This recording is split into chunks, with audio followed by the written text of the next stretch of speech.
Yeah, Ernest, you're not like the, I don't mean to say this, but you're not like the prototypical offensive tackle size, 6'5", 6'6", super long arms.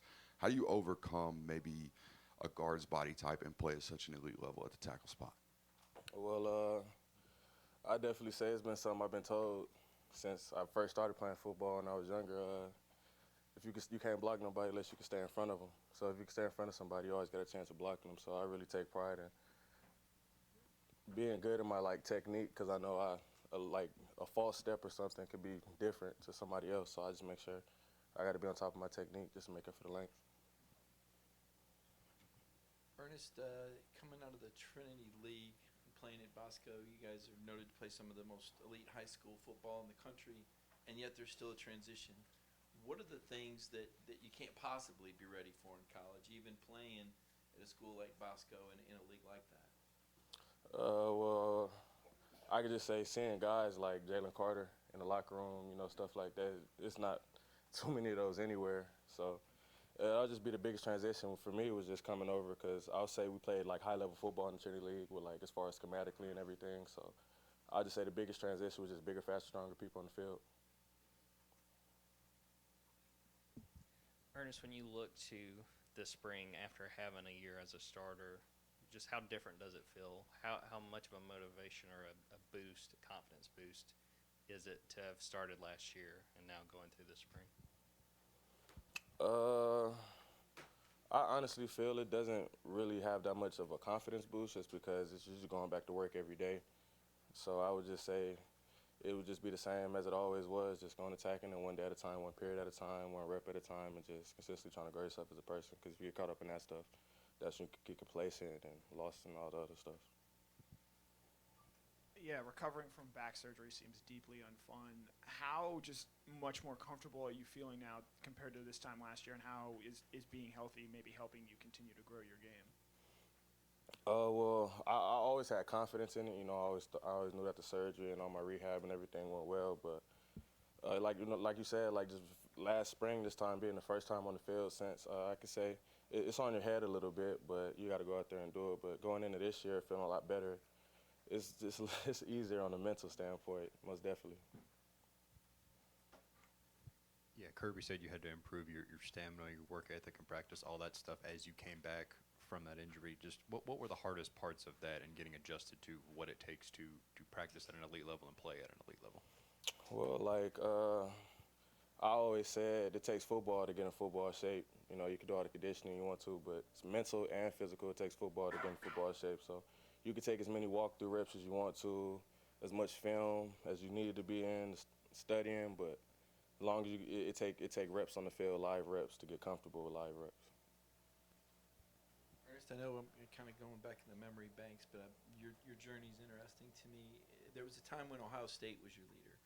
When and how does that change? I mean, I just wonder from 10,000 feet when a recruit is in California on the West Coast and you have coaches calling you, there's only so much you can see and hear.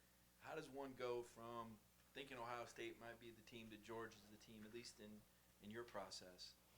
Well, for me, it always came down to what school was practically, honestly, an O-line factory, and where you could play the best football at to be developed. And I feel like the SEC has, in the trenches and the interior-wise, the most competition in the league, and that's where you grow the most. So. Was anybody or anything at Georgia though that jumped out at that or a moment when you said, you know what, maybe this is the place?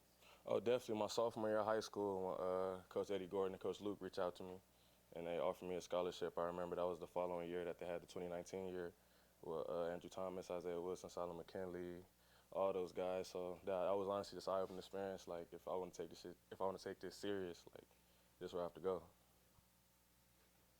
Ernest, do any of the offensive linemen compare athletically and being fast as Jared Wilson?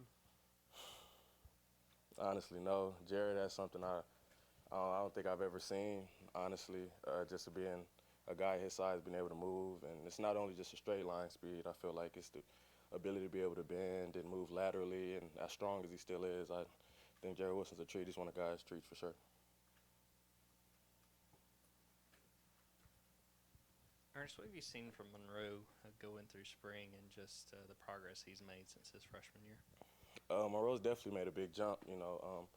well, like we were just talking about, the transition from high school to college could be a little bit challenging. So just coming, had to get comfortable in his own body, and he's been looking really better a lot this spring. So I like Monroe. You know, he comes in hard to work every day. He's always trying to get better. So it's the type of guys we need in our line room.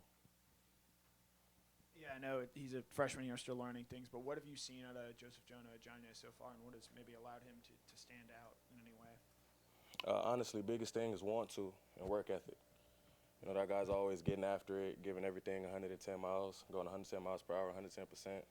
So it's just a want to, and the fact that he's buying into the program. Yeah, I'm curious over here. When you watched your first year starting here, what did you take away? What did you do well? Or maybe something you didn't do well that you might need to improve on? Well, if you couldn't tell by now, I still feel that everybody can be better at everything. So I'll just say one of the things that I look back on is I talked to Coach Searles about it recently, actually. It was being good in the first 4 seconds, but being like elite in the last 5 to 6 to 7 seconds and finishing reps. So that's one of the bigger things I'm looking forward to going into next year, just being able to have the ability to finish, like beyond almost not the play length, but to the play's over with for sure. Hey, obviously, fast cars and things have come up a lot in the last couple of years that you've been here. I just wonder, within the program, you guys as players, how much have you guys sort of been talked to about that, you know, warned about it? Because clearly you have access to nice cars and fast cars, and I just wonder how it's been processed with the players within the program. Can you rephrase your question? Rephrase it? Yeah, have the players been undergone any type of classes or training or talks from Coach Smart about speeding in cars and drinking and driving? Oh yeah, most definitely. You know, we've talked to the police department. They've come down and talking to us. Josh Brooks has also talked to us, along with me and the Kirby Smart, Coach Smart, about what and what not to do and the right decisions to and to not make. So it's just on us to retaliate that information and apply it to our lives. Ernest, Kirby told us at the start of his press conference with the high-profile deal that happened with Etienne. He said this is a guy that's come in that the team really likes, is really embraced. Can you share with us what kind of person he is and what you've seen from him on the football field? Most definitely. Well, I feel I had the luxury to get to know him a little bit in All-American game in high school. We was just around the building together and got a chance to chop it up and everything. And I always thought he was just a really uplifting guy. You know, especially when he got here, he was always this great energy, always happy, you know, smile on his face, bringing good energy to the locker room. And we all embraced him with open arms, and we're going to continue to do that. Yeah, Ernest, as Connor said, rehab from back surgery sounds rough. Just what were the most difficult parts of rehabbing from that? Is there anything special you still have to do now when it comes to that back and the surgery you had? Honestly, not really. It wouldn't be anything I say today, well, honestly, besides just, you know, maintaining core strength and stuff like that. But I would say one of the hardest things about it would be to, you know, maintain your weight and stay at a good weight while you can't work out. And honestly can't even do anything, especially when you first get to surgery and you can't sweat. So it honestly, I would say the biggest thing, especially as a lineman, as a bigger person, would be maintaining, like, the weight you're supposed to be at while not being able to be active. Hey, Ernest, Coach Smart talked about a lot of the guys you've gotten to face, including most recently, you know, Mike Howell and getting to go against him every day. Between him as well as some of the veteran guys like Warren Brinson and Nazir Stackhouse, how have you felt like they've challenged you and helped your development since you've been here? Oh, definitely. That's one of the reasons why I came here. Answering one of the questions I was asked a little bit longer ago, too. I remember I was at the All-American game with Michael, and we went against each other in the game, and we both knew we were coming here. We was just like, we're going to see each other every day. We don't have any choice but to make each other better. So just coming with an iron sharpens iron mentality to practice, you know, against veteran guys like Warren Brinson and Nas, who's been around the program a long time, so they definitely know what they're doing. Then, like, the younger guys with a lot of athleticism, and that's a problem on the edge, like, you know, like Damon and Gabe and Sam and Pimba, you know. So it's really a good thing to come here. It's iron sharpens iron. You don't have a choice but to get better. Time for one more question.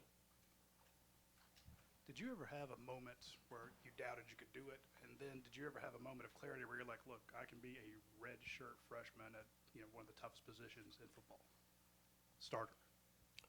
I will honestly say I never had any doubts, just because I feel like if you doubt yourself, then that's the first route to failure. So I always say, especially being around here, whether it's the training staff, the coaches, Coach Smart, everybody in the building, the players, they just made sure to like uplift me and make sure that I didn't feel left out and I was still engaged and everything. So I would say that was great for my spirits. And I would just say having confidence, like when I started last spring, and to go out there and see like I'm still the same player, I can still do everything I could do before the surgery. I feel like that was a confidence boost, definitely.